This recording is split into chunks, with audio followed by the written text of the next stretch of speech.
and it's a new era for Bitcoin.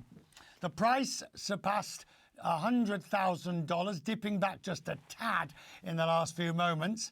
It's been rallying, of course, because of Donald Trump's election, where there is an expectation that the new president will lead a more crypto-friendly administration. The milestone followed after the president-elect named crypto advocate Paul Atkins to lead the SEC. Donald Trump took the credit for the rally in a post on Truth Social. Paul LaMonica, Gordy LaMonica's with me. Look, let's be clear. Paul Atkins is not some fly-by-night who's going to run off to the races and sort of sell the whole thing down the river.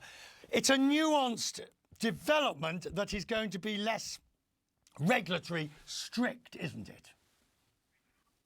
Yeah, I think that you're right. Paul Atkins is by no means going to be a crypto cowboy loosening regulations in a reckless way. But the important thing is that he's not Gary Gensler, who, if you ask any Bitcoin fan what they think of the current SEC commissioner, there are probably words that we can't use on television that they would describe him with. So I think that's a favorable thing. But there was another factor at play that I find interesting, Richard. Jerome Powell at a New York Times Dealbook Summit also talked yesterday about Bitcoin. And again, he didn't necessarily go out and sound like a crypto evangelist, but he did compare Bitcoin to gold, talking it as, about it as being like digital gold. And I think investors also took those comments to be more favorable than what Fed members have typically said about Bitcoin, and it was off to the races.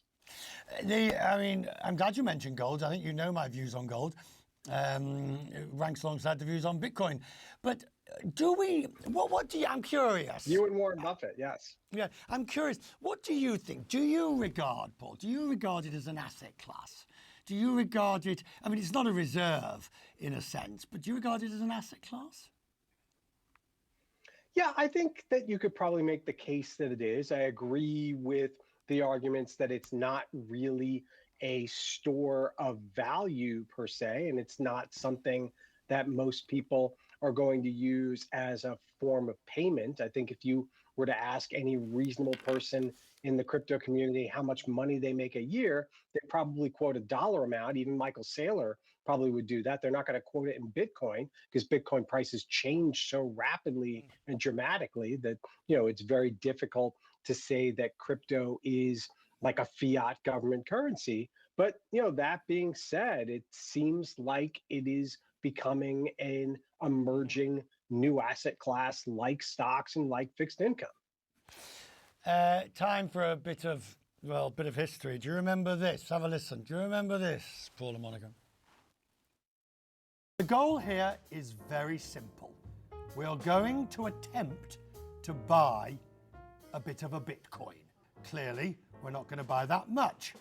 But with Nolan and Paul, we are going to show you how easy or difficult it is. I want to buy a Bitcoin. Have you ever bought a Bitcoin? I have not bought a Bitcoin before.